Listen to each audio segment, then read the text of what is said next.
Sessiyamizda tuman kengashining 25 nafar deputatdan 21 nafari ishtirok qilmoqdalar.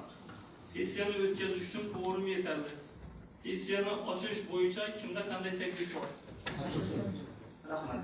Sessiya ochilsin degan taklifga qo'shilgan deputatlarni ovoz berishlarini so'rayman. Rahmat. Betaraflar yo'q, qarshilar yo'q, bir ovozdan ma'qullandi. Xalq deputatlari tuman kengashining 35-sessiyasini ochiq deb e'lon qilaman. Tuman kengashining sessiya yig'ilishiga tuman hokimining tegishli o'rinbosarlari, tegishli korxona tashkilot rahbarlari hamda ommaviy axborot vositalari xodimlari taklif qilinganlar hamda huquqni muhofaza qiluvchi organlar rahbarlari ham taklif qilingan. O'zbekiston Respublikasining mahalliy davlat hokimiyati to'g'risidagi qonunning 17-moddasiga muvofiq deputatlar orasidan sessiya kotibiyatini yoki sessiya kotibini saylashimiz kerak. Sessiya kotibligiga 19-mustaqillik saylovi hududidan saylangan deputat Ahmedov Bahodir Hayitbayevich saylash to'g'risida taklif kiritaman. Boshqa takliflar bormi? Yo'q. Bo'lmasa shu taklifga qo'shilgan deputatlarning ovoz berishlarini so'rayman. Rahmat. Qarshilar, betaraflar yo'q, bir ovozdan ma'qullandi. Sessiya kotibi etib saylangan deputat Ahmedov Bahodir Hayitbayevichni o'z o'rnini egallashini so'rayman. Rahmat. Sessiya kun va ish tartibini tasdiqlab olishimiz kerak. Sessiya kun tartibi, hurmatli deputatlar, sizlarga tarqatilgan. Sessiya ish tartibi quyidagicha: ma'ruzalar uchun 10 daqiqagacha, muzokaralar uchun 5 daqiqagacha, savollar va ma'lumotlar uchun 3 daqiqagacha. Sessiya o'z ishini bir o'tirishda tanaffussiz yakunlasak degan taklif bor. Sessiya kun va ish tartibiga o'zgartirish yoki qo'shimcha kirituvchilar bormi? Yo'q. Bo'lmasa kun va ish tartibi tasdiqlansin degan deputatlarning ovoz berishlarini so'rayman. Rahmat. Qarshilar, betaraflar yo'q, bir ovozdan ma'qullandi. Demak, kun tartibida birinchi masalani ko'rib chiqamiz. Hazrat tumani prokuraturasi organining 2026-yil 1-yarim yillikda qonuniylikni hamda jinoyatchilikka qarshi kurashning holati hamda tuman prokuraturasi tomonidan amalga oshirilgan ishlar yuzasidan tuman prokurori Abdullayev Umirbek Ozodovich axborot to'g'risida axborot beruvchi Hazrat tuman prokurori Abdullayev Umirbek Ozodovich.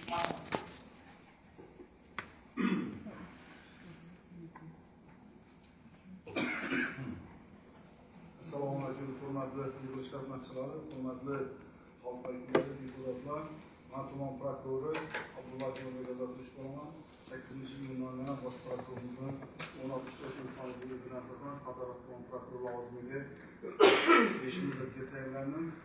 Shu munosabat bilan hududda qonuniylikni ta'minlashni o'z zimmamga olib turib, sizlar bilan birgalikda, xalq vakillari bilan birgalikda shu xalqimizni qiynayotgan muammolarni birgalikda hal qilamizga umid qilamiz. Endi tuman prokuraturasi tomonidan joriy o'tgan 6 oy davomida bir qator ishlar amalga oshirildi. O'sha darslarda shu haqida ozgina hisoblab bersak.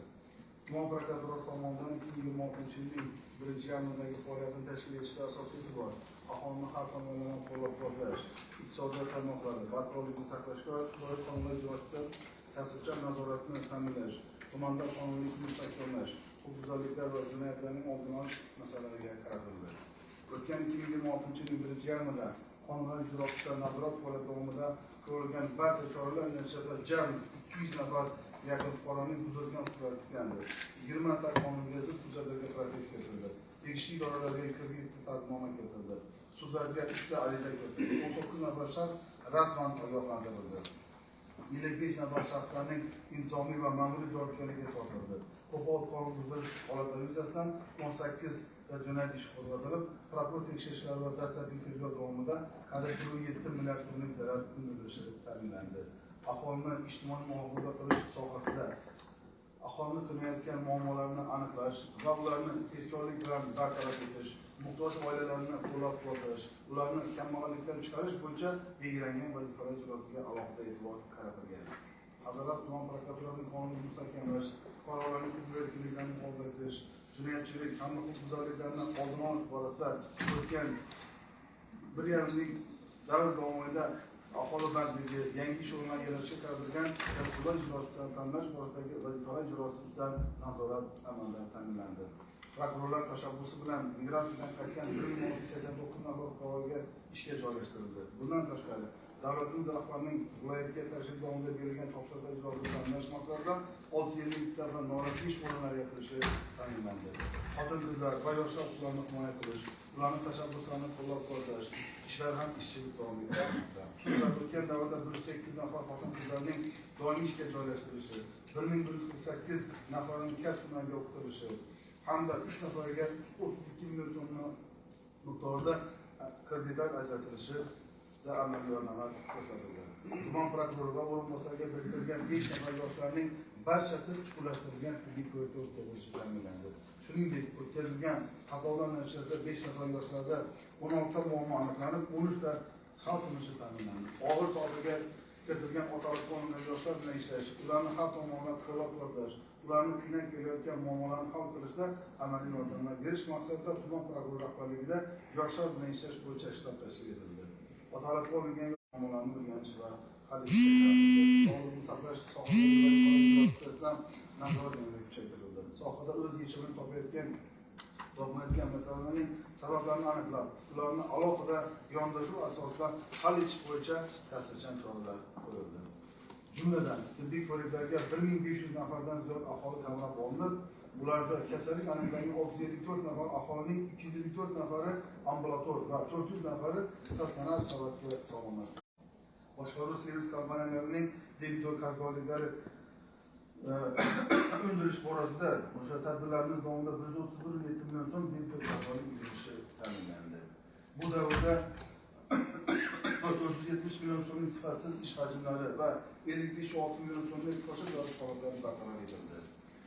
Aniqlangan qo'pol qonun buzish holatlari yuzasidan bitta holatda jinoyat ishi qo'zg'atilishi ta'minlandi.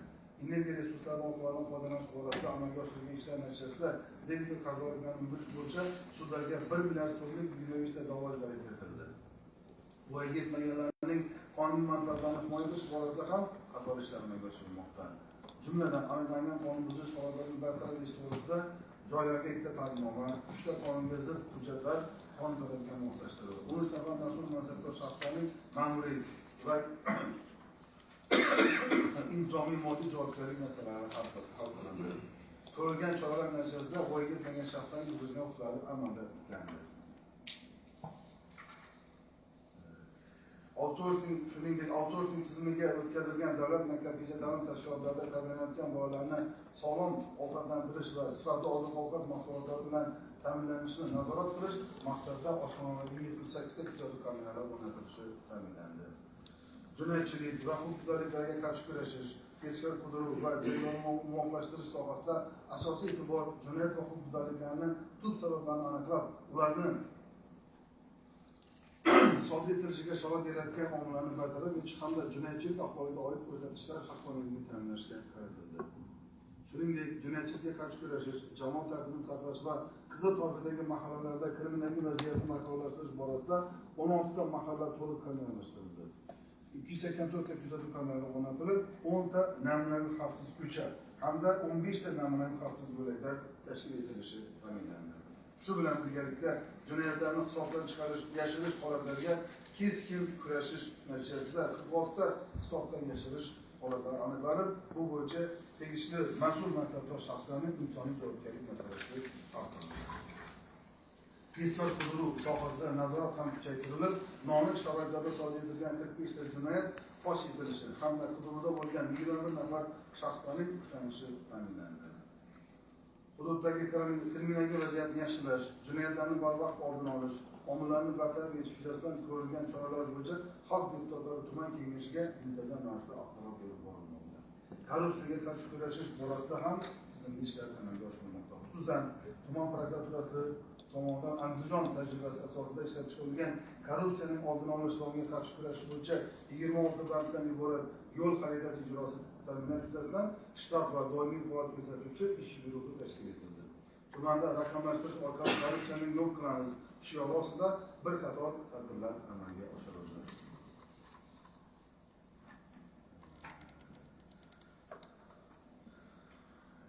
Qonun ustuvor jazo muqarrar tamoyili asosida korrupsiyaviy jinoyatlarni fosh etish va jazo muqarrarligini ta'minlash alohida e'tibor qaratilgan. Shu bilan birga korrupsiyaga oid huquqbuzarliklar haqida xabar bergan va korrupsiyaga qarshi kurashishga ko'maklashgan fuqarolarni rag'batlantirishga e'tibor qaratilib, poraxo'rlik jinoyatlarini sodir qilayotgan shaxslar haqida ma'lumot bergan fuqarolar tegishli tartibda rag'batlantirildi. Sudlarda ishlar ko'rishda prokurorlar ta'minlash sohasida ham tizimli ishlar amalga oshirilmoqda. xususan 152 ta jinoyat ishlarining sudlarda ko'rilishi prokuror ishtiroki ta'minlandi. Sud hujjatlar ijrosini ta'minlash borasida bir qator ishlar amalga oshirildi. Xususan hisobot davrida 35 milliard so'mdan ortiq qarzdorlik, shundan davlat foydasiga 19,6 milliard so'm undirildi. Temir ayollar va yoshlar daftariga 3,5 milliard so'm yo'naltirildi. Noqonuniy qurilmalarning buzish bilan bog'liq 416 ta ijro hujjatining ijrosi amalda ta'minlanib, noqonuniy qurilmalar bartaraf etilishi ta'minlandi. Bundan tashqari murojaatlarning ko'rib chiqish sohasida kelib tushgan 474 ta murojaatning 430 tasi bevosita prokuraturada ko'rib chiqilib, shundan 153 tasi qanoatlantirildi. Prokuraturada 500 nafarga yaqin, shu jumladan shaxsan prokuror tomonidan 169 nafar jismoniy va yuridik shaxslarning vakillari qabul qilindi.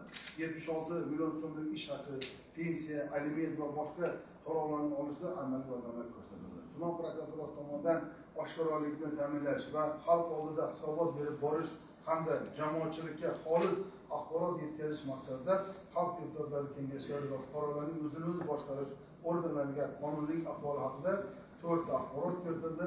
Kengashlar yig'ilishlarida tuman prokurorining 2 marotaba hisobotlari tinglandi. Aholi va bevosita ijrochilarga yangi qabul qilingan qonunlarning mohiyatini yetkazish maqsadida 200 dan ortiq tadbirlar tashkil etildi. Targ'ibot tadbirlarining natijalari ommaviy axborot vositalarida e'lon qilindi.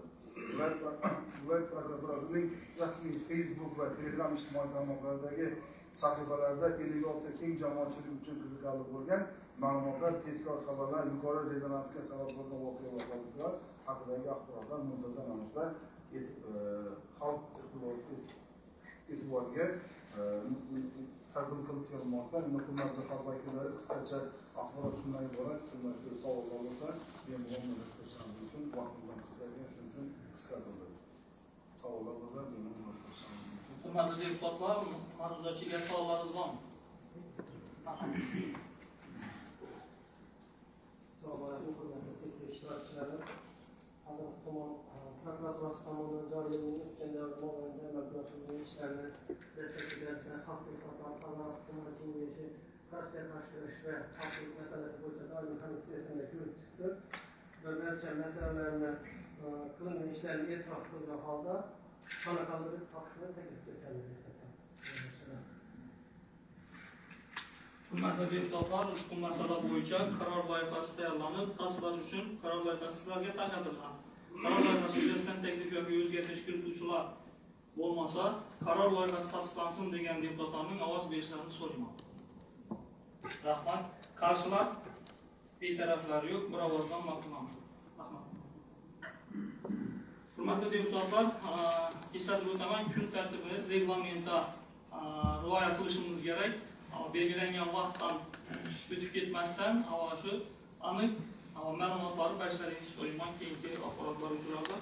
Ikkinchi kun tartibidagi ikkinchi masalani ko'rib chiqamiz. Hazrat tuman huquqbuzarliklar profilaktikasi va jinoyatchilikka qarshi kurash sohasidagi 2026 yil yarim yillik yakuni bo'yicha Ichki ishlar bo'limi boshlig'i Madaminov Jazurbek Narimanovichning hisobot to'g'risida hisobot beruvchi Narimanov uzrli sabablarga ko'ra yo'q bo'lganliklari uchun o'rinbosarlar hisobot beradilar. Marhamat. Hurmatli deputatlar, o'rinbosarlar hisobot bersa bo'ladi. Uzrli sabablarni yetkazdilar kengashi. Shuning uchun o'rinbosarlari 6 oylik hisobotlarni yetkazadi. Qisqa bo'mda qilsangiz. Assalomu alaykum, hurmatli sessiya a'zolari, hurmatli Sadbasayizlar, qisman shisha bo'lim boshladi. Men sabablarga ko'ra umuman bugunlar zamonsam Hazrat tuman shisha bo'limi tashkil bo'lim boshladi. Rahmat xohlasangiz, azimoy bo'laman. Rahmat. 2006 yilning 6 oy holatga Hazrat tumani bo'yicha jami 225 ta 225 ming 6 oyga 93 ta jinoyat qayd etilib, o'tgan yilning 6 oyga nisbatan 130 taga yoki 149% ga ko'paygan. Jami jinoyatlarning oldini olish mumkin bo'lgan jinoyatlar 2 taga yoki 12,5% ga kamaygan. Tashabbus qonunlari yoki 38% ga ko'p aniqlangan.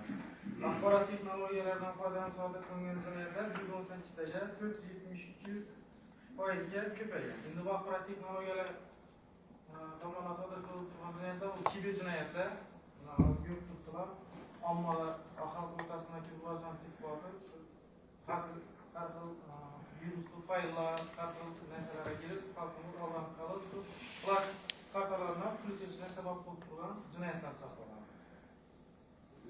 hisobidan jinoyatchiligimiz boshqa. Hisobga qo'yilgan jinoyatlarning har 100 ming aholiga nisbatan tuman o'rtacha 105%dan to'g'ri keladi. Shulardan o'ta og'ir jinoyatlarning 16 tadan 18 taga yoki 12,5% oshgan, og'ir jinoyatlar 32 tadan 46 taga oshgan, uncha og'ir bo'lmagan jinoyatlar 18 tadan 32 taga oshgan. Oldin olish mumkin bo'lgan jinoyatlar turlaridan yengil tan jarohati yetkazish, ya'ni yengil shikast yetkazish jinoyatlar 50% kamaygan, o'g'irlik jinoyati 66,7% kamaygan. Bosqinchilik, nomus chetilish, talonchilik, oilaviy zo'ravonlik, bedazorlik, mulkni qasddan nobud qilish, transport vositasini olib qochish jinoyatlari sodir qilishiga yo'l qo'yilmadi. Shaxslar tomonidan aytadigan bo'lsam, jinoyatchilikning yoshlar tomonidan sodir qilingan jinoyatlarimiz 85-7% ga kamaygan. Yoshlar bilan hozirda muntazam profilaktik ishlar olib borilib turibdi. Voyaga yetgan yoshlar o'rtasida huquqlarni tashkil etish guruhlari tomonidan, inspeksiya psixologlar tomonidan voyaga yetgan yoshlar o'rtasida nazorat qarovsiz qolish holatlarini oldini olish bo'yicha keng ko'lamli chora-tadbirlar amalga oshirilib turibdi hozirgi kunda. Tumanimizda 46 mahallalardan 6 tasi sariq toifaga kiritildi, 40 tasi yashil toifada saqlanib turibdi. Ushbu sariq toifaga kiritilgan mahallalar Bog'dor, Istiqlol, Ziyolilar, Quvunchi, Shodixo'ram, Yangiparad mahallalari hisobiga to'g'ri keladi. Endi qisqacha aytadigan bo'lsak, sessiya a'zolari vaqt qisqalashib turadi. O'zimizni takliflarimizni aytadigan bo'lsak, hozirgi vaqtda sizlardan shunday iltimos qilgan bo'ladi. Yoz oylarida hozir suv havzalarimda o'zimizni aytadigan bo'lsak, tashkilotlar yoki o'tirishmoqli ko'payib turibdi. Buni hisobidan cho'kish holatlari yuzaga kelib turibdi. Cho'kish holatlari. Shuning uchun xalqimizdan, mahalla reislaridan, mahalla hokim yordamchilari, hokim mahalla yetakchilari, ijtimoiy xodimlardan shu so'roqlar bo'lar edi. Tuman ichki ishlar bo'limi huquq himoya organlari bilan hamkorlikda ish tashkil qilib, shu cho'kish holatlarini oldini olish bo'yicha mahallada targ'ibot, tashviqot ishlarini kuchaytirishni tavsiya qilgan bo'ladi. Sababi hozir cho'kish holatlari haqiqatan bo'lib turibdi. Voyaga yetgan o'rtasidan, voyaga yetgan o'rtasidan ko'p bo'ldi. Hisobotimiz tugatdi. Hisobotimiz tugatdi. Hurmatli deputatlar, savollaringiz bo'lsa marhamat.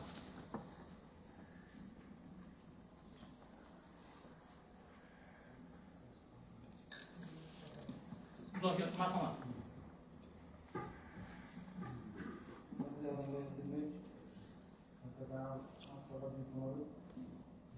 Mahalla bor.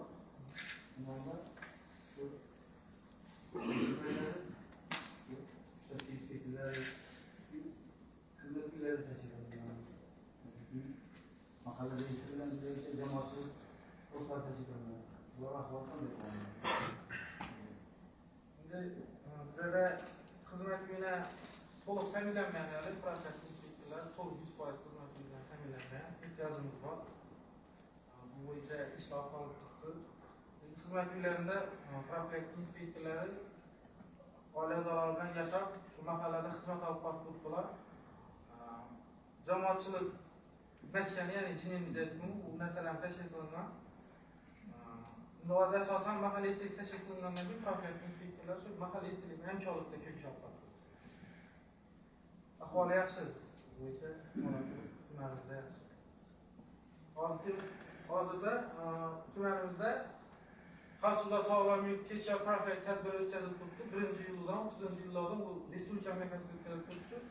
Bu bo'yicha tuman ichki ishlar bo'limi xodimlari tomonidan ish tartibi kuchaytirilgan tartibda amalga oshirildi. Var mı savollaringiz, hurmatli deputatlar?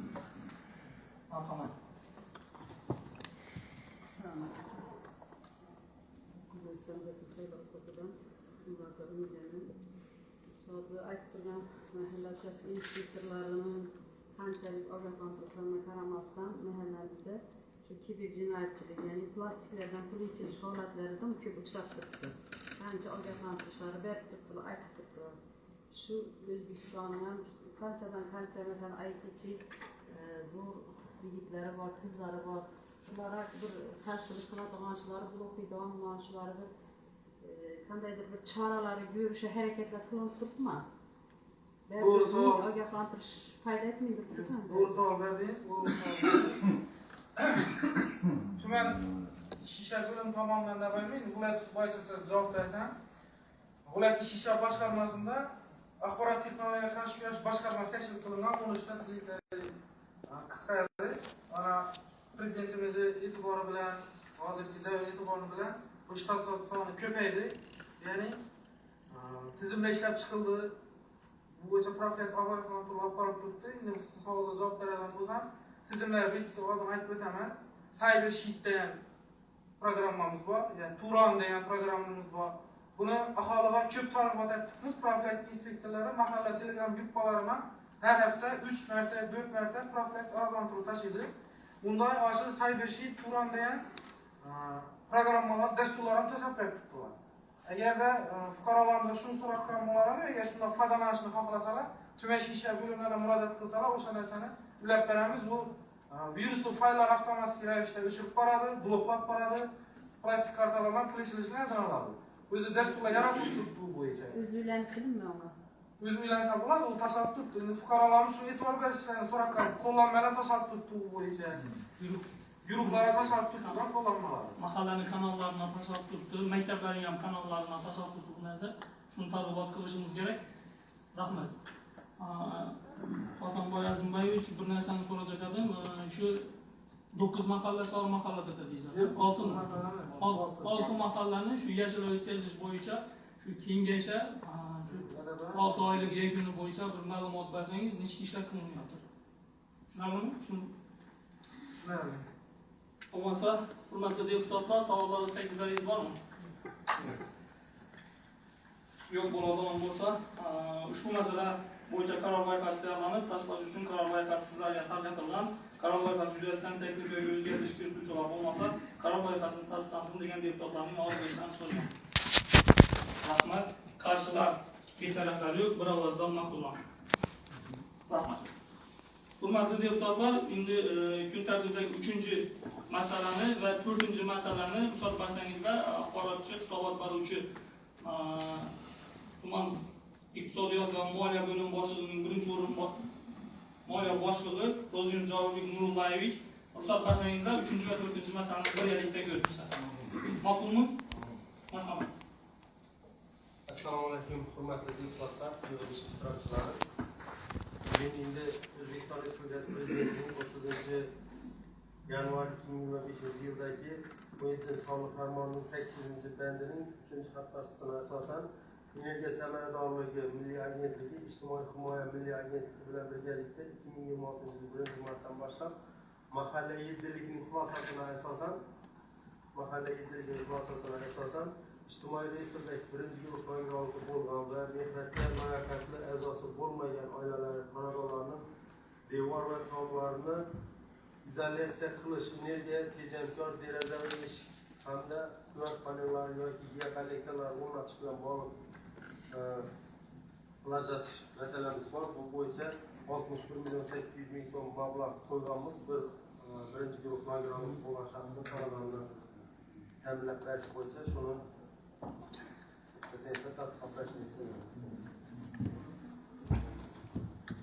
Hurmatli deputatlar, tushunarli savollarimiz bormi?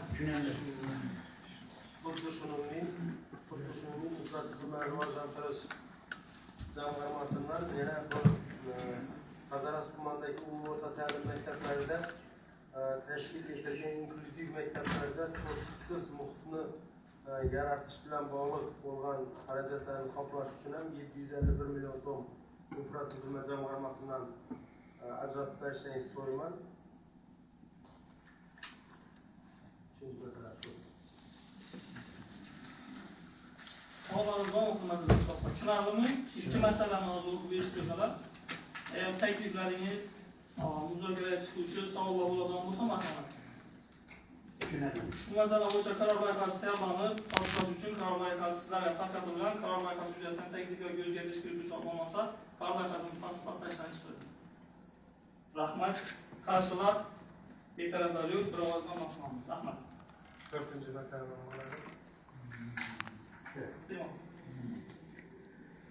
Xorazm viloyat hokimining 2026-yil 9-iyuldagi 233 chizgicha 12 F26 sonli farmoyishga asosan Hazarat tuman mahalliy byudjetiga ajratilgan mablag'lar hisobdan chiqarish. Bu endi qisqacha aytib tushuntiradigan bo'lsam, Karvakda lager tashkil qilingan, viloyat hokimligining lageri Mehrli maskan, buning ishchilarini 106 million so'm viloyatdan mablag' ajratildi. Viloyat hokimining mablag'ini ajratish bo'yicha farmoyish chiqqan.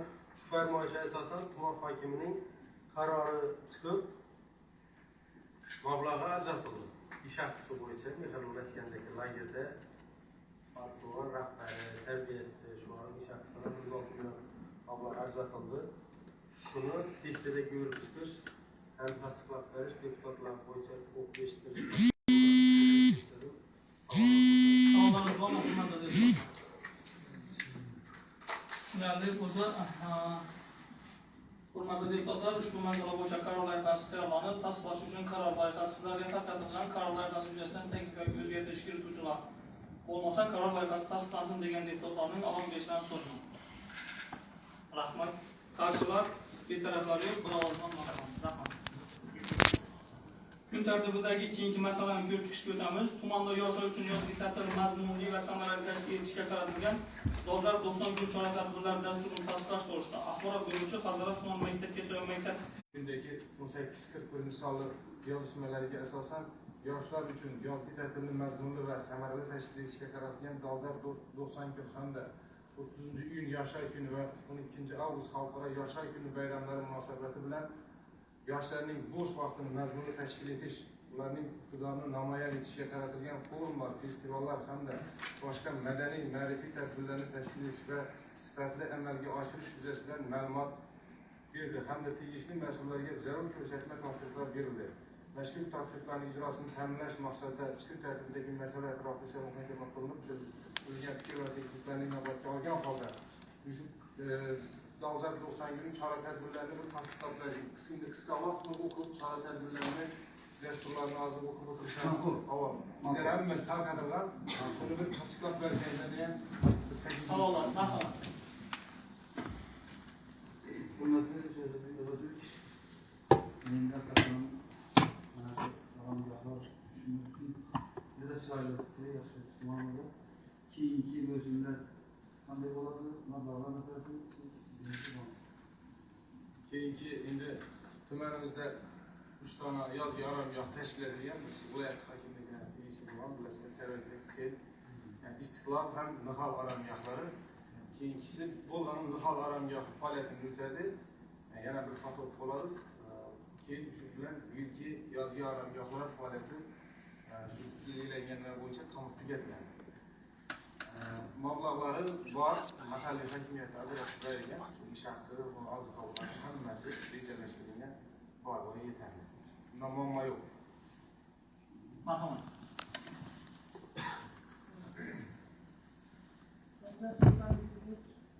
Dolzarb 90 kundan yoshlar ishlarimizga ish chiqish bilan yurib chiqdi. Dolzarb dastur doirasida ishlab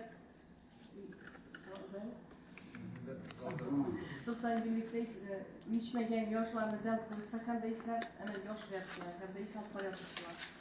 Endi biza maktab o'quvchilari bilan ishlaymiz. Uyushmagan yoshlar bilan yoshlar ittifoqi ishlaydi. Bu bo'yicha uyushmagan yoshlar ham biza maktablari ochiqlar ko'ramiz. Bemalol borib maktablardagi shu sport maydonlaridan, shu kompyuterlardan, xonalardan foydalanish uchun biza hamma sharoit yaratib berganmiz. Ular bilan ishlash uchun yaxshi bilasizlar, yaxshi ittifoqli ishlaydi.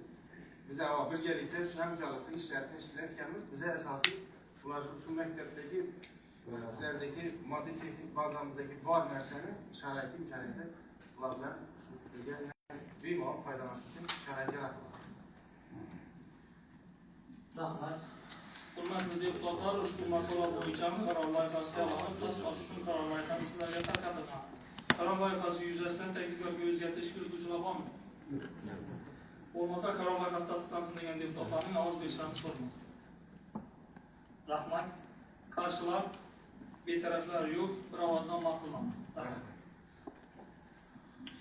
Kun tartibidagi keyingi 5-6 masalalarga ko'rib chiqishga o'tamiz. Hurmatli deputatlar, 5-masala Xalq deputatlari Hazarat tumani kengashi ya bo'shab qolgan 5-bölümlü saylov okrugi bo'yicha deputatlik o'rniga saylov o'tkazish moliyalashtirish to'g'risida axborot beruvchi Xalq deputatlari Hazaras tumani kengashi kotibiyat mudiri Voisov Masharbek Islomovich.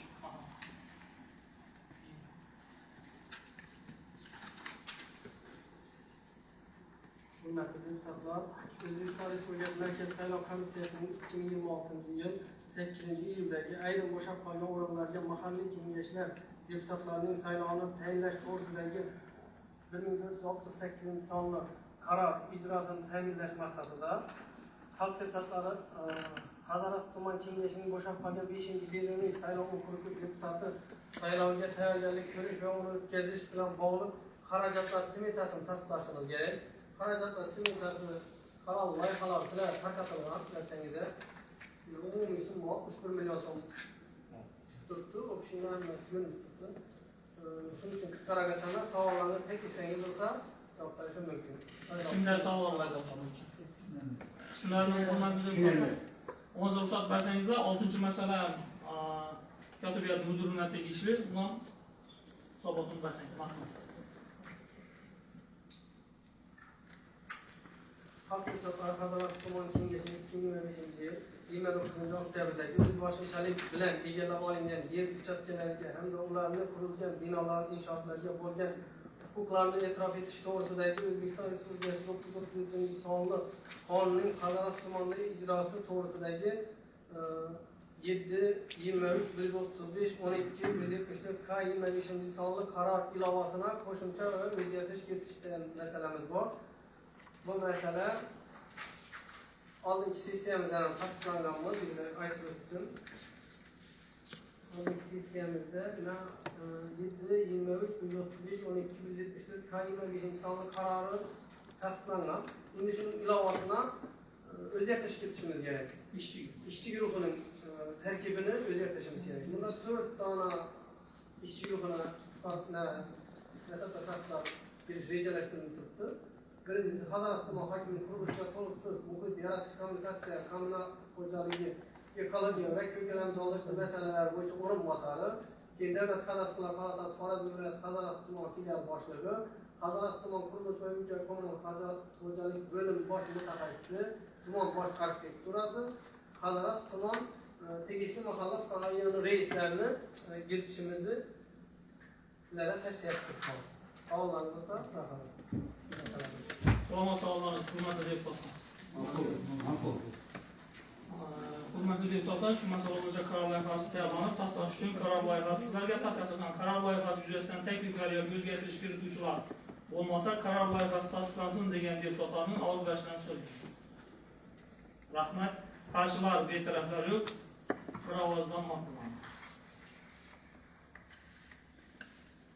Hurmatli deputatlar, kun tartibidagi 7-masalani ko'rib chiqamiz. Hazaras tuman tibbiyot birlashmasi bo'limi tomonidan 2026-yil 1-yarim-yillikda tumanda qilingan ishlar yuzasidan bo'lim boshlig'i Matmurotov Alijon O'ktamboyevich hisobot to'g'risida hisobot beruvchi Hazaras tuman tibbiyot birlashmasi bo'lim boshlig'i Matmurotov Alijon O'ktamboyevich. Marhamat.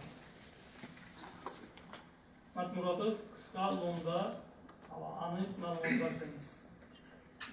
Assalomu alaykum. Hurmatli deputatlar, assalomu alaykum. Yig'ilish qatnashchilari, Hazaras tuman tibbiyot birlashmasi tuman aholisiga tibbiy xizmat ko'rsatish bo'yicha 2026-yil 6 oy davomida amalga oshirgan ishlar bo'yicha hisobot berib o'taman. Hazaras tumanida bitta tuman birlashmasi bo'lib, 7 ta oilaviy poliklinika, 5 ta oilaviy shifokorlik punktlari mavjud. Biz shundan 212 nafar aholiga tibbiy xizmat ko'rsatib kelmoqdamiz.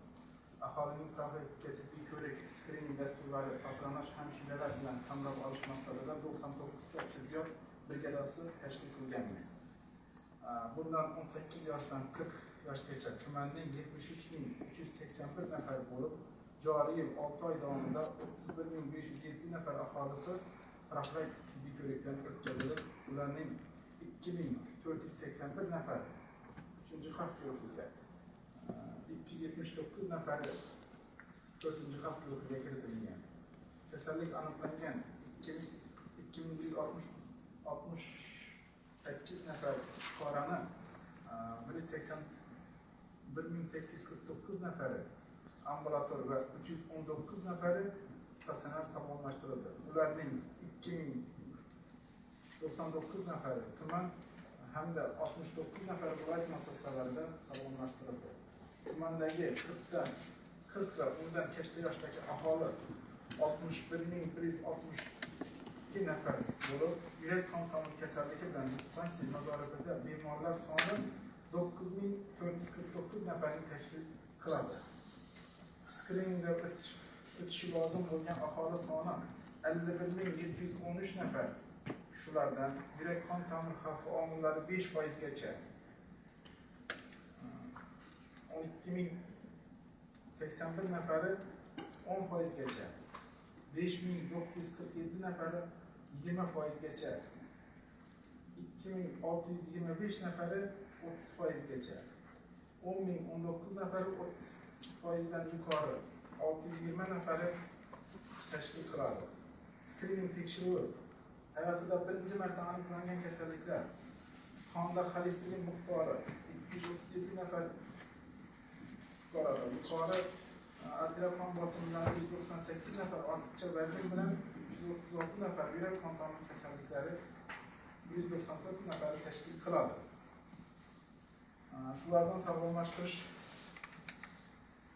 ambulator sharoitda kunduzgi statsionarda 412 nafari, tuman markazlarida 210 nafari, viloyat muassasalarida 51 nafari tashkil qilindi.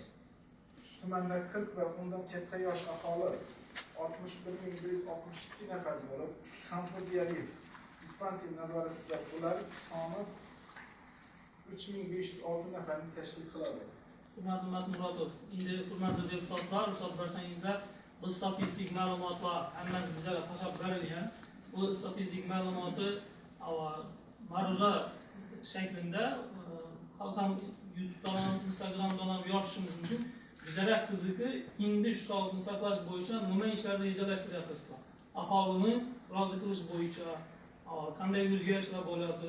Shular bo'yicha qisqacha ma'lumot bering. Biz buni qisqartirish uchun birinchi tizimda skriningni o'tkazamiz. Ko'rikda o'tirib, kasalligi erta aniqlash maqsadida skriningni o'tkazamiz. Uzr, tuman tibbiyot birlashmasining ishini yaxshilash bo'yicha nima ishlar? Tuman tibbiyot birlashmasining ishini yaxshilash maqsadida bizlar kecha yetib keldi. Ikkita lor kompaniyani yetib keldi. Shuni bittasini tumanlararo qo'sh jarohatlar bo'limini qo'ydi. Shoshilinch holatlarda bizlarga katta yordam beradi lor kompaniya.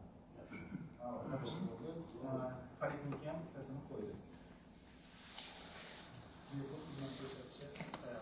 Xalqqa bepul xizmat ko'rsatadi, to'g'rimi? Hurmatli deputatlar, savollaringiz marhamat. Bizlarni hisobotlarni eshitdik. Endi bir narsani aytamiz. Hozir respublikamizda anomal kuzatilyapti, to'g'rimi? Bizlar ko'rdik, tuman viloyatimiz yanada joylashgani uchun bu juda ta'sirroq bo'ladi. Sizning tibbiyot birlashmasi shuni oldin olib, tavbasi o'tkazdik maqsadida hech chora-tadbirlar ko'ryapti, qo'shimcha. Ikkinchi masala, hozir aytdingiz, оборудованиеga deydi. To'g'rimi? Shunday tibbiyotda, shunday nimalaringiz bor, bo'limlaringizda shunday оборудование bor, qo'lli xizmat ko'rsatadigan joylar. Qarasiz, shu yerda shu tabloda asib qo'yish kerak-da, jo'natadigan joy uchun. Shunga оборудование unumli xizmatlar ko'rsatiladi. Buning narxi bunday degan narsalar ko'zda tashlanmaydi. Yani iltimosim bo'ladi xalqimizga shuni ko'rib shu uchun korrupsiya bo'lmayotgan, korrupsiyani oldini olishdir. Sizdan e'tibor bo'ladi. Mana shu narsalarga e'tibor bo'lsangiz deymiz. Sog'liqlarni e'tiborli bo'lib qarash kerak. Ko'p joylarda boshqa nimalarda yo'q shu narsalar yozilib turadi. Odamlar bilishi kerak, ko'rishi kerak. Va bo'lganda qo'lidagi bu bunday ekan, bu tekin ekan. Yo'q aytibsiz, tekinligini siz qilasiz. Lekin barasi bu yerda u na'am qiladi. Shuni holatlar bor. Shularga e'tibor bo'lib, yozib qo'ysangiz masala bo'ladi. Shu birinchi savolimiz bo'yicha to'g'ri savol berdingiz. Bu bo'yicha biz tayyorgarlik ko'rib bo'sh zaxiralar aloqalar, tayyorlab ko'ribmiz dori darmonlar, tayyorlab ko'ribmiz tayyor holatda anomalis tufayli anomalis izidan boshlanadi, atrofdan boshlanadi, o'zimiz ich bo'lib boshlanadi. Shuning uchun biz barcha tayyorgarliklarni ko'rib ko'ramiz. Murodov hozir yana bir narsani aytdilar. Pulsiz, bepul xizmat ko'rsatadigan reklamalar shu tibbiyot muassasalarini hamma girish eshiklarida bo'lishi kerak degan aytdilar. Chunki xalq ko'pchiligi qaysi pulli, qaysi pulsiz ekanligini bilmaydi. Biz aynan deputatlarimiz aytang mahallalar hududlarga chiqqan vaqtda ham shu narsani e'tibor beradilar. Shu narsani siz o'zingizning bo'limingizda shu narsalar tashkil qilishingiz kerak. Asosan o'zi oilaviy poliklinikasi bor. Oilaviy poliklinikasini fuqaro borishi kerak, keyin yo'llanma olishi kerak. Poliklinikamizda. Bizlar fuqarolar aytadi, yo'llanma olmaydilardan ham to'g'ridan-to'g'ri keladilar. To'g'ridan-to'g'ri kelsalar, bizlarda pulli xizmat bo'ladi. Shuni siz mahallangizda patronajlaringiz borku, shuni targ'ibot qilish kerak. Xalqqa targ'ibot qilish kerak. Demak, bu klubga borish kerak. Keyin mendan tor doirada ko'rinish kerak bo'lsa, yana markaziy kasalxonaga kelishi kerak. Shuni bir yengillashtirgan tartibi yo'qmi shularda? Masalan, klubga borib, keyin bu havo bo'ladi, transport boshqa holatlari bo'ladi. Yana bizda hal qilishga yo'qmi shu? Yo'q, odam birinchidan bilmaydi. Doğru, hal qilish narsa bizlar endi birinchi aytgan to'liq limit tizimini o'tdik. Limit tizimida har bir fuqaro o'zi limit ilovasini qancha olishi kerak. Shundan vrachcha yozib biladi onlayn. Endi bu targ'ibot ishlari olib borilyapti. Xudo xolasa raqamlashtirish hisobidan bular bartaraf bo'ladi. Rahmat. Hurmatli deputatlar, shu masala bo'yicha qaror loyihasi tayyorlanib, tasdiqlash uchun qaror loyihasi tarqatilgan. Qaror loyihasi yuzasidan taklif va o'zgartirish kirituvchilar bo'lmasa, qaror loyihasi tasdiqlansin degan deputatlar ovoz berishini so'rayman. Rahmat. Qarshilar, betaraflar yo'q. Rahmat. Kun tartibidagi 8-masalani ko'rib chiqamiz. Hazorasp tumani ekologiya va iqlim o'zgarishi bo'limi tomonidan 2026 yil 1-yarim-yillikda tumanda qilingan ishlar yuzasidan bo'lim boshlig'ining hisoboti to'g'risida hisobot beruvchi ekologiya va atrof muhitni muhofaza qilish inspeksiyasi tuman bo'lim boshlig'i O'zbekiston Prezidenti olayotgan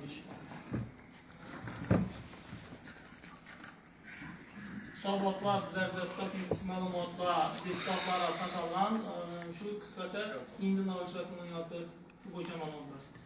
Assalomu alaykum, hurmatli sessiya ishtirokchilari, deputatlar. Hazorasp tumanida yashil bog' bo'yicha qisqacha gapirirsam, Hazorasp tumanida yashil bog'larni tashkil to'g'risida so'nggi yillarda aholi ko'niklarida ko'rgan zo'rlashtirish, daraxt o'rmonlarini muhofaza qilish hamda yashil maydonlarni kengaytirish borasida tizimli ishlar amalga oshirilmoqda. Shuningdek, daraxt va buta ko'chatlarni ekish, parvarishlash, aholini sayr qilish va madaniyat hordiq chiqarishlari uchun yashil maydonlarni hamda parklarni kengaytirish va boshqa ishlarni bugungi kunning dolzarb vazifalaridan biri hisoblanadi. O'zbekiston Respublikasi Prezidentining 2023 noyabrdagi respublikada yashillik darajasini yanada oshirish, yashil makon umumiylar loyihasini izchil amalga oshirish, ekologik barqarorlikni ta'minlash chora-tadbirlar to'g'risidagi PF 1.9 farmoni ijrosini hamda Vazirlar Mahkamasining 2026 maydagi 156 qarori hamda 2025 yil 11 martdagi 145 farmoniga muvofiq ochiq byudjet portali tashkil qilingan. Bunda ochiq byudjet portali orqali mahallalar hamma mahallalarga qatnashish mumkin. Ya'ni open byudjetning bir turidan bu ekologiya bo'yicha open byudjetning bir turi hisoblanadi. Meni bog'im loyihasi tashkil qilingan. Meni bog'im loyihasida 2025 yilda viloyatda yashil bog', yashil jamoat parklari keyin barpo etishga doir ajratish maqsadida O'zbekiston Respublikasining ekologiya atrof-muhitni muhofaza qilish va iqlim o'zgarishi vazirligining xodimlar boshqarmasining 23 maydagi 03-106 sonli xatiga yozsam, ochiq byudjet portaliga ovoz berish jarayonida g'olib bo'lgan ID raqami 05-13-91-11-90-12 raqamli Hazorasp tumanida san'at mahallasi hududida 07 gektar, ya'ni bu 70 sotik yerda yashil bog' tashkil etilgan. Yashil bog' tashkil etish uchun mahalliy davlat komissiyasi tomonidan shuni tasdiqlashimiz kerak. Birinchi masalamiz, ya'ni yillik masalasi qabullanmoq. Masala bo'yicha yer tashkil qilinib, ekologiyaga tegishli tashkilotlar bilan kelishib olingan 300 yillik minimum byudjet tomonidan ajratiladigan 2 yillik minimum ekkan tashkil yashillik degan tashkilot 3 yil davomida shuni o'zini balasida hisoblaydi. Qurilish ham javob beradi. Qurilish hamida skamikalar tashkil qilinadi, odamlar sayr qiladigan ko'chalari, o'zining texnik o'tiradigan joylari, trottoarlari, hamma yashil zonalari bo'ladi. Bu sanoatni Oda politiler arasında sel yürüyenler gibi döndadır. Yeşil sanat hududundaki joy. Her sabah her mahallede edildi. Oku müzik yani, oku müzik denilene sabahlar hemen mahallelerde aytamız. Şimdi oku müzikte şirketin tasarlayan yüzünüz mahallede katlaştığında bunda karşı mahalle alıp olsa 3 desene kullanır. Her şey olabilir. Yeşil vakti şimdi şu. Buna da deputatlar bulunmanızın Yıllık bayramında sert yaprak sabah. yarım yıllık sabatınız var. Doğru mu? Var. Bu boyunca ma'lumotlar, statistik ma'lumotlar tarqatilgan yarım yıllık kunidan ishlar bo'yicha 6 aylık. 6 oylik. Savollarınız bormi, hurmatli deputatlar? Marhamat. Jahlik ma'lumotimizni eshitdik. Mana yoshlar bog' tashkiloti bo'yicha bu hozirda aytib, bog'dagi tashkil qilingan yerdan tashqarildi. To'g'rimi? Tamam. Nerda joylashdi? Sanat işlerinde yetiştiriyi de baytanımızda halk dilinde yani o dilinde yetiştiri kanalı boyunda. O da kanaldan sen ötüp bakanına gittim. Şunun yer ajratıldı, doğru mu? Tamam. Ekilgen. Hemen nerse bilgilendi, sonra. Ekilgen. Şunun ekilişini katırak terbiyeş gerekten nazarat almış gerekiyor. Hazırlanan teşkil kılının bağımız var, doğru mu? Onun kanalı boyundayız. Tamam. Böyle. Varasan, şu yerde aldık sizlere bakarak iz var da boyun ha hemen. Çok büyük darakta kuru yaptı da. İyi yok. Karardan havalarlaştı biriktirgen. Havalarlaştı suvarda akşam falan. Ne kuruganını alalım oğlum. Onun gibi farklı ben tedbirde yürüdük başlattığında bunlardan bir yerde falarda şöyle oldu. Şöyle bir nezaretiniz boladan, bu sabahlarınız boladansa kaptıra bir nezaret almak gerekir. Şunlar ama işimiz icabi bir kulağına verir, netice verir.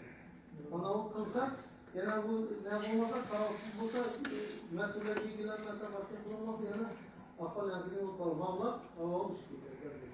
Çünkü sizlerde iltimas olmasın, yani kapıran böyle kılsanız. Şöyle. Bu boyunca yüzümüzde bu analizlik boyunca taraftan sonra önce ekoloji ve tamamlanan kentler yaşatıyor. Gidelim ekoloji tamamlanan. Bu yeterler saat 6'dan 9'ga çalıştık. Keşke 7'den 10 geçe şeyde öz havalarlaştırış teknolojilerinde mahsus teknolojiler böyle. Havalarlaştırışlar biriktirilgen bir kanalın muhafazalarını kirayıp o boyunca tutan sesiyesi vilayet hakimliğine karar çıkan havalarlaştırışlar nazarat yakalamız. Keçede aldığım günümüzden var suvar çıkmasını gördük. Kanalların suvar çıkmasına. Gülp alanımızda kanallarımızda ekoloji boyunca özümüzü kanallarımızda tasaltırdık. Koşumca yine bir genç məlumatlarınız bu boyunca. Tushunarli bormi? Marhamat. Şu mani teklifim var edi, şu mahallelere chiqib, belgilanmagan yerlarga chiqindilarni tashlash. Balki taraftar kesik bo'yicha ko'proq targ'ibot ishlari mahalla reislarining birgalikda biza taklif qilamiz, sizlardan ko'proq javob qilavermaydi. Shu taklifim ko'proq chiqib shu aholi bilan yig'ilishib shu targ'ibot ishlarini amalga oshirish taklif qilaman. Tushundingizmi? Yozib olib. Anadolu'da ştatımızda defisit bulduk. Şu boyunca 2 tane şartına işe tutmadı, hiçbir işe tuttu. Yani bir yana koşunca adamın neredeyse uzaklarda şuna tabi netice kılamış. Onun sağlığınız hurmatli deputatlar. Şu masala bo'yicha qaror loyihasi tayyorlanib, taslash uchun qaror loyihasi tarqatilgan. Qaror loyihasi yuzasidan tegishli o'zgartirish kirituvchilar bo'lmasa, qaror loyihasi tasdiqlansin degan deputatlarni ovoz berishlarini so'rayman. Rahmat. Qarshilar, betaraflar yo'q, bir ovozdan ma'qullandi. Ikkinchi masalangiz bor, yarim yillik masala. Shu bo'yicha qisqacha ma'lumot bering. Reja necha edi? Nechasi ekildi? Hozirgi kunda nechta pul tushaydi? O totalga istemem bir ameliyat kerak. Xizr 2006 yilda yashamak 10 yillar doirasida ko'kan dolashish tadbirlari kelishida maqsadda hududda ko'chat ekiladigan yer maydonlarini daraxt shakllantirish tuman hokimi tomonidan tasdiqlangan.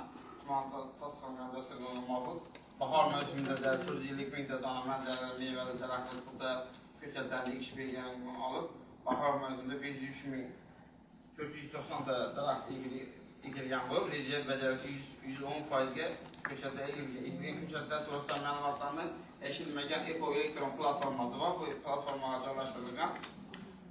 Dalolatnoma asosida mas'ul shaxslarga sug'orish bo'yicha, parvarishlash bo'yicha muhofaza qilish, ya'ni agrotexnik chora tadbirlarni ko'rsatish bo'yicha ularga majburiy ko'rsatmalar ogohlantirishlar berilgan. Ekilgan ko'rsatmalarni ilmiy tadqiqot institutlari olimlari bilan hamkorlikda, ya'ni suv bor joylarni xalqimiz tilini aytadigan bo'lsak, texnik siyosatlarga ishonib suv olish tizimi mavjud bo'lgan hududlarda iqlim sharoitiga mos o'zimizning xorazm sharoitiga mos iqlim sharoitiga mos bo'lgan hudud ko'chatlar ekilishi ta'minlangan. Endi bu yerda tuman obodonlashtirish bo'limi tomonidan asosiy temir yo'l Hazrat tuman hududida o'tgan temir yo'lning chekkalarida qarovsiz 12 kilometr yerlar o'zlashtirib, yer maydonlari 7,5 ming tub ko'chat maydonlari meva daraxt ekish ta'minlangan.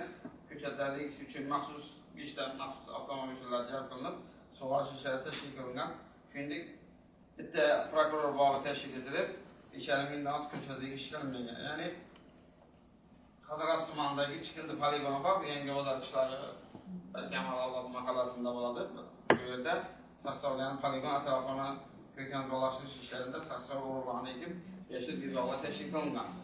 Suveniy kompleks esa bularda suveniy kompleks vaqtida shu yerda tashkil qilingan. Yana tuman obodonlashtirish boshqarmasi tomonidan o'zining 45 ming tub mazali meva daraxt bazasini shakllantirish bo'yicha, ya'ni bu byudjetning pulini tejab qolish maqsadida o'zining balansında bo'lgan 5 hektar yer maydonida 1 milliondan ortiq urug' qalamcha ko'chatlari, ya'ni bizda qalamcha deb aytadi, xalq tilida qalamcha ko'chatlari o'zida ekilib, masalari ekilgan. Rahmat. Hurmatli deputatlar, yozilgan ekilmagan, qo'shib yozilgan tashkilotlar bor. Endi ular kimligi kerakmidi?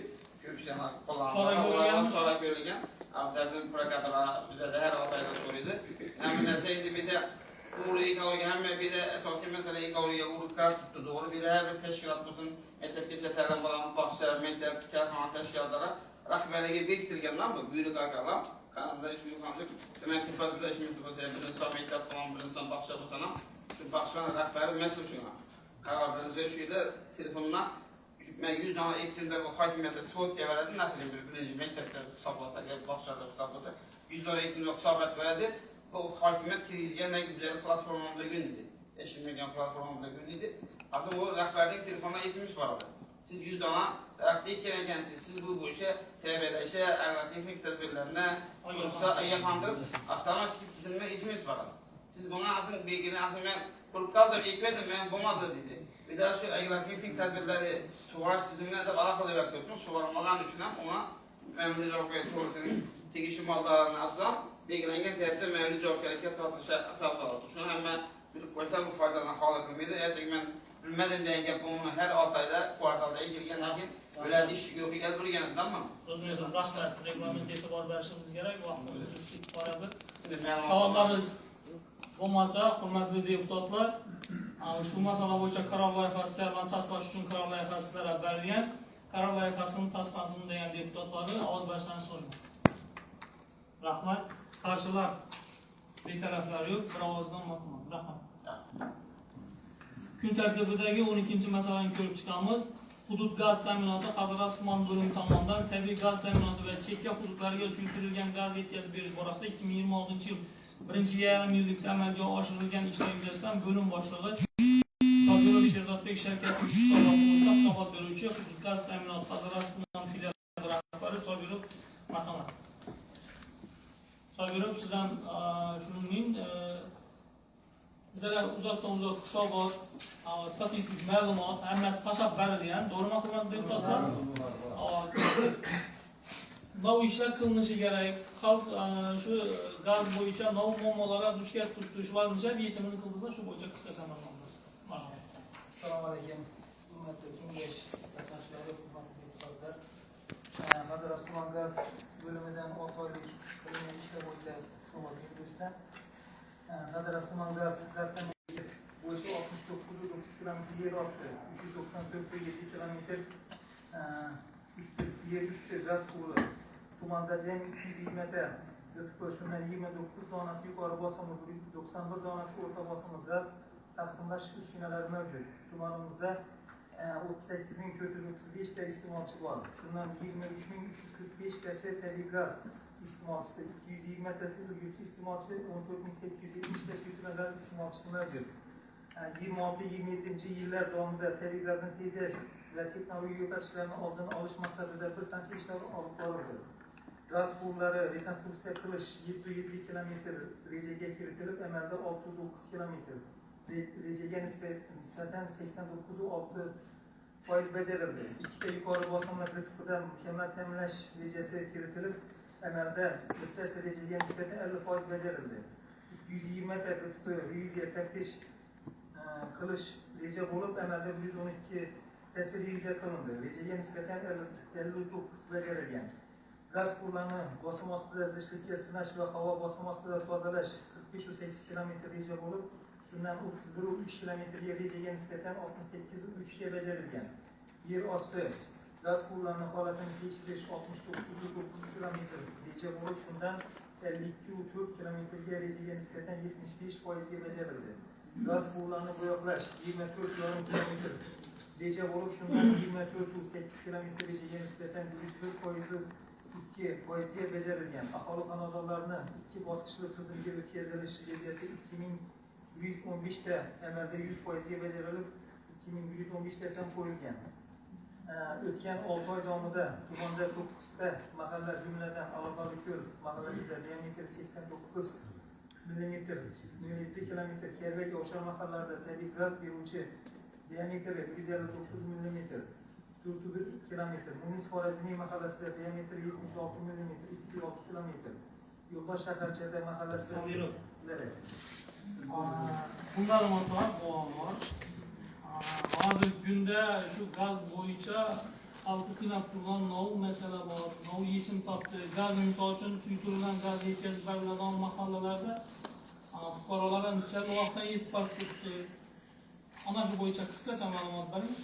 Sağ dersen bana şu boyunca. Marhamat, sağ olun. Marhamat. İstiklal Mahallesi, Avşar mahallelerinde mahalle yetkiligi müracaatlar bo'yicha eng ko'p murojaat tushgan mahalla hisoblanibdi. Tashabbuslar bilan murojaatlarni ko'rsak, 141 murojaat bor ekan bizlarda. Şunun 78'i gaz balon meselesine çıkıyor.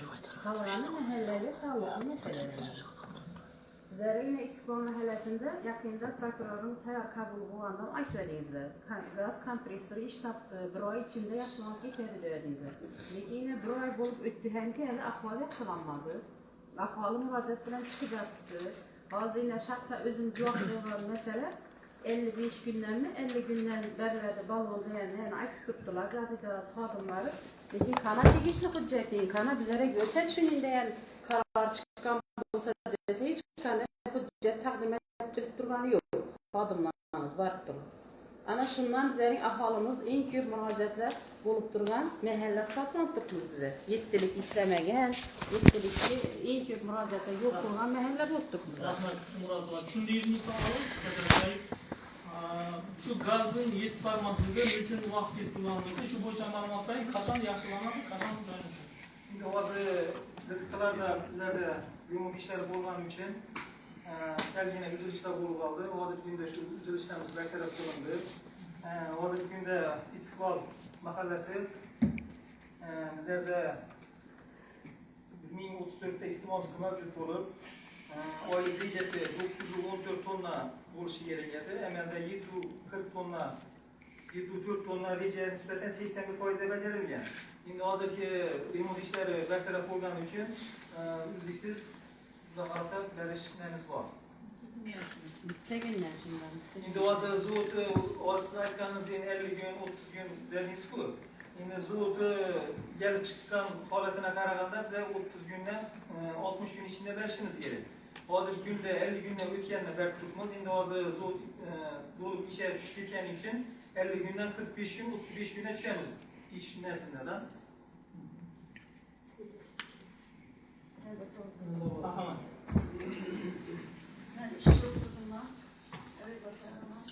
Ben şu oturduğumda Çağlama İngilizce mahallasında Şartaşı'da köşesinde gaz torba yere gömülü götürüyor. Çadır 50 metre incoya. Şu mümkün mü? Yere gömülü götürüyor. Şuradan gaz çıkıp gitmesine ne var mı? Endi buni misol uchun yerda o'tgan endi izolyatsiyasi bilan narsadan bo'ladi endi uni ham bizlar endi misol uchun yer ostidan o'tish o'zini ular bor, yer usti bor. Endi hozir uni uygan chiqamiz yerdan bo'ladigan bo'lsa. Ben so'rayman, shundan so'ragan vaqtgacha beruvchi bo'yicha. Masalan, uyga o'tganda mumkin narsalar shu bilan ne Unda uni proyektni oldida loyihasini yurib olamiz. Agar yerdan o'tish nasib bo'ladigan bo'lsa, endi o'zini nasidan o'tgan bo'lishi mumkin. Javobini o'rganib sizga yetkazamiz.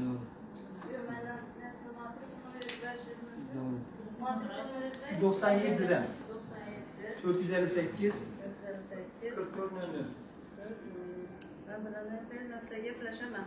Tushunarli. Majburiyat qilsangiz yaxshi bo'ladi. Rahmat. Sherzodbek bir masalani kecha o'quvchilarga uchrashuv o'tkazdik mahallasida. Mengabar mahallasi ham Büyükelçoklar mahallasi keladi.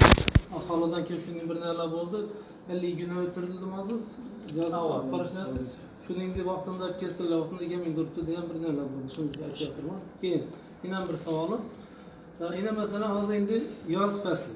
Sizlarda hozir mavjud nalari, turbalarni, mavjud nalari bir rekonstruksiya qilish, masalan, yangi chiqarib, qishda tayyorgarlik masalalari qilinadigan vaqt hozir, to'g'rimi? Shu Milliy bankning orqasida katta turbalar o'tganda bu yana qarabda, mana Zakirova Svetoforga. Qaraysiz, ana shuni endi 4-5 yil oldi o'zim qatnashganman shu yerda haqiqatda shu gaz masalasida 20 gradus sovuqda yurib shu yerda turbalarni bir yangiladik biz. Aholi bilan kelishgan aholi. Shu hozir qarasam pastayotibdi hammasi. Lekin bu vaqtida teynalar bu beton stabnalari qo'yib, nima deymiz uni? Tumbalari qo'yib taxlavadik. Lekin shu hozir qarasangiz hammasi pastayotibdi. Bu deganga ertaga shu turba o'z muddatidan oldin yaratishga kelib qoladi, shunda gaz chiqish holatlari bo'ladi.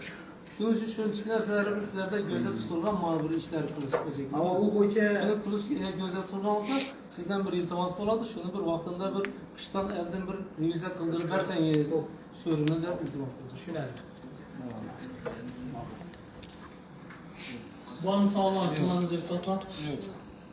Bo'lmasa, hurmatli deputatlar, shu masala bo'yicha qaror loyihasi tayyorlanib, tasdiqlash uchun qaror loyihasi sizlarga tarqatilgan. Qaror loyihasi yuzasidan taklif yoki o'zgartirish kirituvchilar bo'lmasa, qaror loyihasini tasdiqlansin degan deputatlarni ovoz berishni so'rayman. Rahmat, qarshilar betaraflar yo'q, bir ovozdan ma'qul. Rahmat. Kun tartibidagi 13-chi masalani ko'rib chiqamiz. Xalq deputatlari Hazorasp tuman kengashining 2024-4-dekabrdagi 7-2-12-12-124 son qarorining ilovalariga o'zgartirish kiritish to'g'risida axborot beruvchi xalq deputatlari Hazorasp tuman kengashi kotibiyat mudiri Voisov Mashalbek Islom Muhammad. Tez qisqa amallar.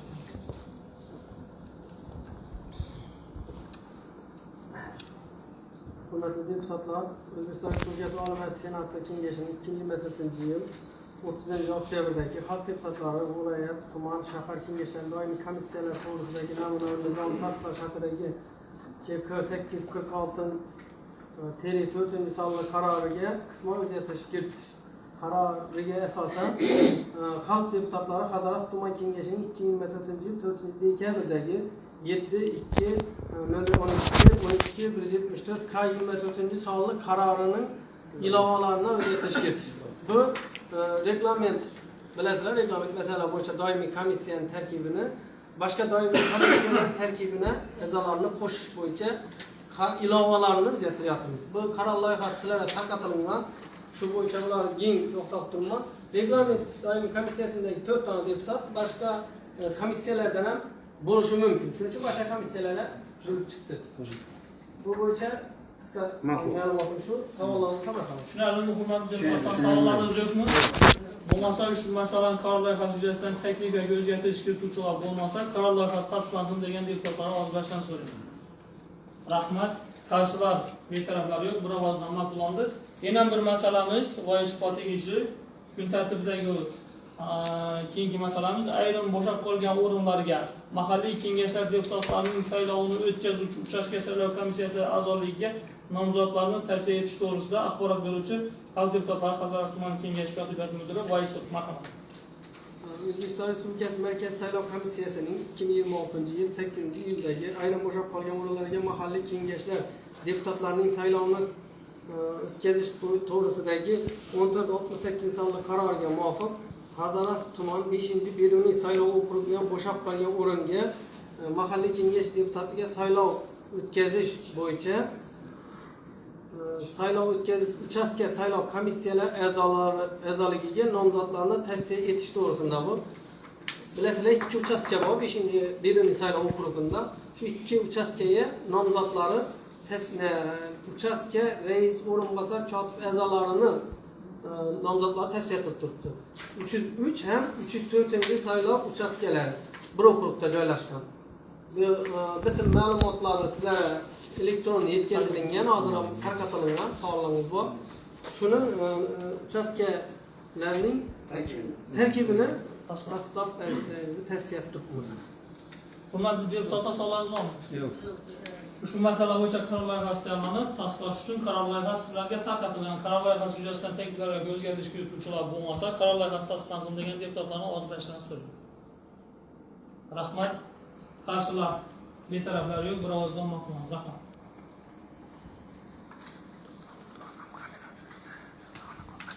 Kun tartibidagi keyingi masalani ko'rib chiqishga o'tamiz. O'zbekiston Respublikasi Prezidentining 2021 yil 10 fevralda qonunchilik hujjatlari ijrosini samarali tashkil etishda davlat boshqaruv organlari va mahalliy ijro etuvchi hokimiyat organlari rahbarlarining shaxsiy javobgarligini kuchaytirishga doir qo'shimcha chora-tadbirlar to'g'risidagi PP 61-66 sonli farmonining ijrosi O'zbekiston Respublikasi Prezidentining EDO-Ijro.uz ijro intizom idoralari va yagona elektron tizimini samarali faoliyat ko'rsatishini ta'minlashga qaratilgan qo'shimcha chora-tadbirlar to'g'risidagi 2021 yil 31 maydagi PK 5132 sonli qarorning ijrosi hamda Hazaras tumani hokimligida ijro intizomli amal qilinishi, jismoniy va yuridik shaxslarning murojaatlari bilan ishlash va ijro intizomiga rioya qilish masalalari yuzasidan 2026 yilning 2-chorakda qilingan ishlar bo'yicha ma'lumotlar to'g'risida axborot beruvchi Hazaras tumani hokimligi ijro intizomi bo'yicha bosh mutaxassisi Matagul Dadaxon Usmonjono'g'li marhamat. Dadaxon, qisqacha aniq ma'lumotlar 2-chorak bo'yicha qilamiz. Assalomu alaykum, sessiya ishtirokchilari, hurmatli deputatlar. Shundan O'zbekiston Respublikasi Prezidentining 2021 yil 10 fevraldagi PF 61-66 sonli, ya'ni 2021 yil 31 maydagi PK 5132 sonli qarorning ijrosi to'g'risida ma'lumot bergan mutaxassislar. Marhamat. Joriy yilning 2-chorakda tuman hokimligiga jami EDO-Ijro.uz tizim orqali 5280 ta topshiriq va murojaatlar kelib tushgan. Shundan 5038 tasi bajarilgan, 242 tasi jarayonda hisoblanadi. Jumladan tuman hokimligiga jismoniy va yuridik shaxslardan kelib tushgan, ya'ni nazoratga olingan murojaatlar bo'yicha ko'rib chiqadigan bo'lsak, yanvar-iyun oylarida tuman hokimligiga jami 578 ta murojaat kelib tushgan, 204 tasi shaxsiy va sayyor qabul orqali aldagi murojaatlar, 173 tasi yozma murojaatlar hisoblanadi.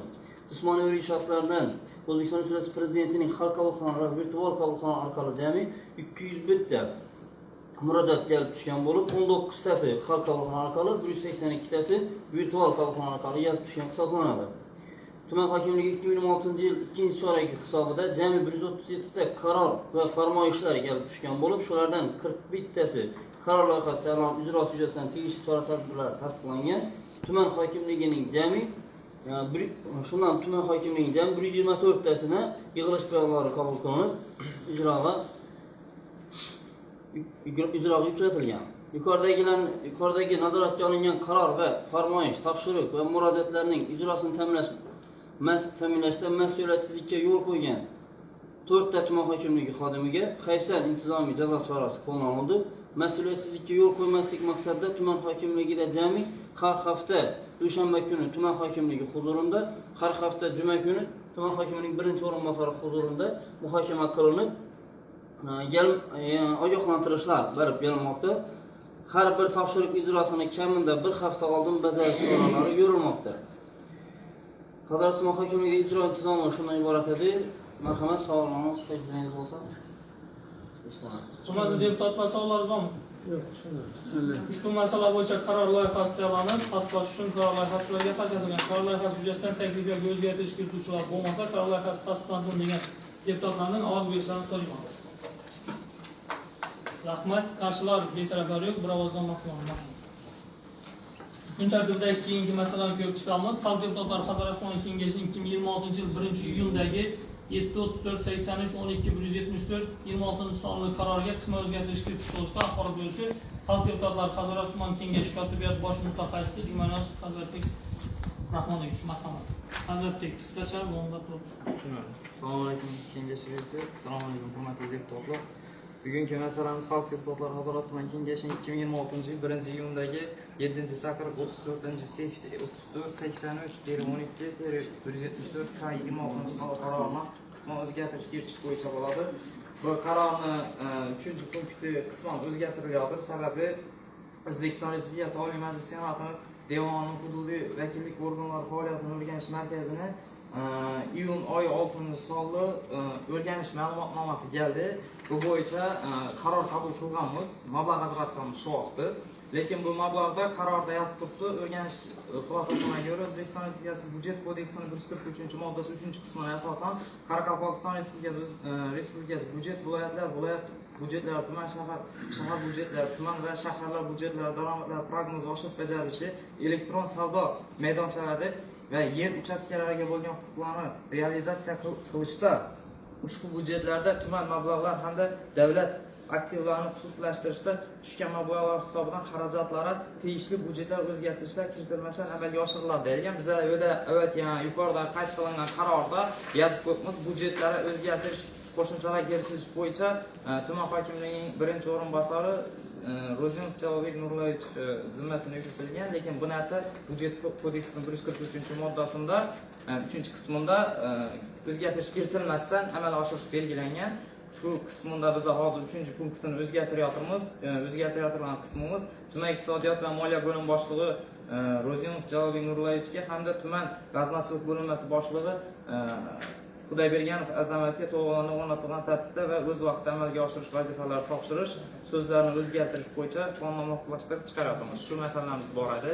Shu qarorga qisman o'zgartirish kiritilyapti. Bu vakillik organini 6-sonli iyundagi iyun oyi 6-sonli o'rganish ma'lumotnomasiga asosan amalga oshirilyapti. Hurmatli deputatlar, tushunarlimi? Tushunarli. Savollaringiz bormi? Yo'q. Bo'lmasa, hurmatli deputatlar, shu masala bo'yicha qaror loyihasi tayyorlanib, tasdiq uchun qaror loyihasiga tarqatilgan. Qaror loyihasi yuzasidan taklif yoki o'zgartirish kirituvchilar bo'lmasa, qaror loyihasi tasdiqlansin degan deputatlar ovoz berishlarini so'raman. Rahmat. Qarshilar betaraflar yo'q, bir ovozdan ma'qullandi. Kun tartibidagi keyingi masalani ko'rib chiqamiz. O'zbekiston Respublikasi Prezidentining Hazorasp tumanidagi xalq qabulxonasining tashkilotlar, fuqarolar yig'ini raislarining murojaatlari bilan ishlash faoliyati yuzasidan tuman xalq qabulxonasining 2026 yil 2-oyga bo'yicha qilingan ishlar yuzasidan axborot to'g'risida axborot beruvchi O'zbekiston Respublikasi Prezidentining Hazorasp tumanidagi xalq qabulxonasi bosh mutaxassisi Makabulov Shavkat Yo'ldoshevich. Makabulov, qisqa qilasiz, aniq ma'lumot bering. Rahmat. Assalomu alaykum, hurmatli sessiya qatnashchilari, hurmatli do'stlar. Hazorasp tumanida 2026 yil 2-yil chorak davomida murojaatlar bilan ishlash faoliyati bo'yicha qisqacha ma'lumot berib o'taman. Avvalambor muhtaram Prezidentimizning 2026 yil 13-mart kuni raisligida qilgan video selektor yig'ilishida murojaatlar bilan ishlash tizimini tubdan takomillashtirish, har bir murojaat ortida turgan muammolarni chuqur tahlil qilish va takror murojaatlarni keskin kamaytirish bo'yicha aniq vazifalar belgilab berdi. Shu asosida 2026 yil 1-aprelda O'zbekiston Respublikasi Prezidentining aholi bilan muloqot tizimini tashkil etish bo'yicha qo'shimcha chorrahalar to'g'risida huquqiy belgilangan farmoni qabul qilindi va xalq qabulxonalari qaytadan tashkil qilindi. O'zbekiston Respublikasi Prezident xalq qabulxonasi alohida yuridik makon sifatida tashkil qildi. Shu asosda tuman va viloyat xalq qabulxonalari o'z faoliyatini davom qildirdi. Jumladan O'zbekiston Respublikasi Prezidentining viloyat va xalq qabulxonalariga 2026 yil 2-chorak davomida 3217 ta murojaat kelib tushgan. Ushbu murojaatlar asosan tumandagi mahalla deputatlarimiz aytib o'tishdi. Karvak mahallasi, Bo'ston, Istiqlol, Ovshar, Ofirg'on mahallalariga shu murojaatlar ko'p tushgan. Bular uchun tahlillar shuni ko'rsatadiki, murojaatlarning asosiy qismi aholi zich joylashgan va kommunal infratuzilmani yaxshi talab etiladigan mahallalar listasiga to'g'ri kelgan. Bu haqda kelsak, hozirgi tasdiqlar asosida, ya'ni murojaatlarning tumandagi eng ko'p tasdiqlar bo'yicha gaz balon to'ldirish masalasida o'tgan yil nisbatan lekin 35%ga oshgan yaqinda aytib o'tdingiz. Sababini tushuntirdik hozir. Sabablarni ko'rsating. Keyin shuningdek 18 yoshgacha bolalar nafaqasi, bunda bir martalik moddiy yordam, aliment undirish va jarohat amaliyot. Keyin elektr tarmoqlar sohasida murojaatlar ko'p. Ushbu sohalar bo'yicha mahallalarda targ'ibot ishlarini qilish yuzasidan tegishli tashkilotlar bilan hamkorlikni yo'lga qo'yish hozirgi kunda amalga oshirilmoqda. Bu yuzasidan hammaga shu murojaatlarni ishlashda mahallalarda ko'mak berishni taklif qilib olaman. Shu hamma ma'lumotlar ma'ruzamda ko'rsatilgan. Shu bo'yicha qaror loyihasi qilib berilgan. Rahmat. Hurmatli deputatlar, ushbu masala bo'yicha qaror loyihasi tayyorlanib, tasdiqlash uchun yetkazilgan. Savol, takliflaringiz bormi? Yo'q. Tushunarli bo'ladigan bo'lsa, ushbu masala bo'yicha qaror loyihasidan tasdiqlash uchun qaror loyihasi sizlarga yetkazilgan. Qaror loyihasi tasdiqlansin degan deputatlar ovoz berishni so'rayman. Rahmat. Qarshilar, betaraflar yo'q, bir ovozdan ma'qul. Rahmat. Hurmatli deputatlar, kun tartibidagi keyingi va oxirgi masalani ko'rib chiqamiz. Ijtimoiy muhofazaga muhtoj ish topishda qiynalayotgan va mehnat bozorida teng shaxslarda raqobatlasha olmaydigan shaxslarni ishga joylashtirish uchun ish o'rinlarining eng kam sonini belgilash va zaxiraga qo'yish bo'yicha tuman kambag'allikni qisqartirish va bandlikka ko'maklash bo'lim boshlig'i Jumaniyazov Shuhrat Bahromovichning axborot to'g'risida axborot beruvchi tuman kambag'allikni qisqartirish va bandlikka ko'maklash bo'lim boshlig'i Jumaniyazov, sizga ham shu qisqa reglamentga e'tibor bergan holda. Assalomu alaykum, hurmatli deputatlar. Bugunda sessiya ko'rib chiqqan masala asosida aholini ijtimoiy himoya muhtoj qatlamni ish bilan ta'minlash masalasi alohida ahamiyatga kasb etadi. Aholi bandligini ta'minlash, ayniqsa mehnat bozorida raqobatlashish imkoni cheklangan fuqarolarni munosib mehnat bilan ta'minlash davlatimizning ijtimoiy siyosiy ustuvor yo'nalishlaridan biri hisoblanadi. Shu munosabat bilan O'zbekiston Respublikasining aholi bandligi to'g'risidagi qonunining 9-bobi Vazirlar Mahkamasining 2017 yil 5-dekabrdagi 965-son qarori bilan tasdiqlangan ijtimoiy muhofazaga muhtoj ish topishda qiynalayotgan va mehnat bozorda teng sharoitlarda raqobatlasha olmaydigan shaxslarni ishga joylashtirish uchun ish o'rinlarining eng kam sonini belgilash va zaxiraga qo'yish tartibi to'g'risidagi nizom mahalliy davlat hokimiyati qonun talablari asosida tumanda aniq chora-tadbirlar ishlab chiqarilgan. Shu munosabat bilan Hazarasp tuman hokimining qaroriga asosan 2026 yil Hazarasp tumani bo'yicha jami 58 ta ish o'rni majburiy tartibda zaxira qilingan.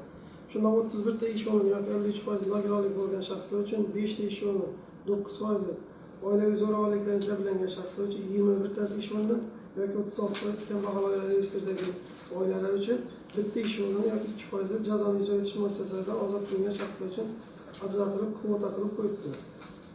Joriy yilning birinchi yarmida mazkur tizim ishi amalga oshirilgan bo'lib, ish beruvchi bilan hamkorlikda bo'sh yerlar tahlil qilindi, fuqarolar bilan manzilli ishlarni yo'lga qo'yildi hamda ularning kasbiy imkoniyatlaridan kelib chiqqan holda munosib ish joylariga yo'naltirish choralari ko'rildi. Shunda hozirgi kunda 6 oy davomida jami 29 dona ijtimoiy himoya muhtoj fuqarolar uchun doimiy bandlik ta'minlangan. Bundan 12 nafari nogironlik bo'lgan shaxslar, 14 nafari kambag'al oilalar reyestrida turgan fuqarolar, 3 nafari oilaviy zo'ravonlikdan jabrlangan shaxslar hisoblanadi. Hozirgi kunda qalan ikkinchi yarmida 29 dona ish o'rni zaxira qilinib turibdi. Bundan 19 dona nogironlik bo'lgan shaxslar, 7si kambag'al oilalar reyestridagi fuqarolar uchun, 2tasi oilaviy zo'ravonlikdan jabrlangan shaxslar uchun, 1 donasi jazoni ijro etish muassasalaridan qaytgan shaxslar uchun zaxira qilinib saqlanib turibdi. Qisqacha ma'lumot shu. Bu bo'yicha ma'lumotlar hurmatli deputatlar tarqatilgan. Savollarınız bo'lsa marhamat.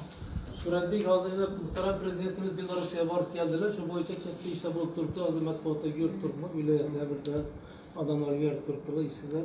Bizlar viloyatimizdan-chi, bu ona bizlardan nima qilinganmi? Ha, shumi. Yo'q, sizlar bu yerdan hozir fuqarolarimiz murojaat qilsa yuborib bilasizmi? Savol. Bana kecha shunday savol berdilar-da. Yo'q, migratsiya agentligi orqali manzil tartibida yuboramiz. Lekin u Andijon faqat Andijoncha bo'lib turibdi.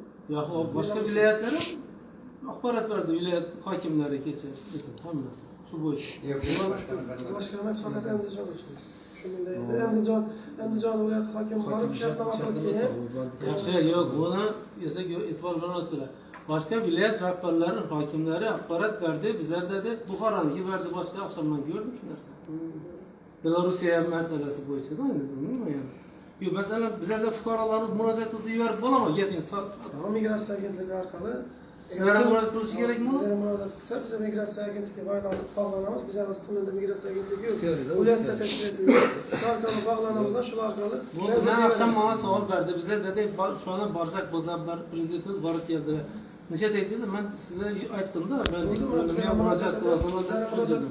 Şu an yani ne bol kalmasın diyecek ben de.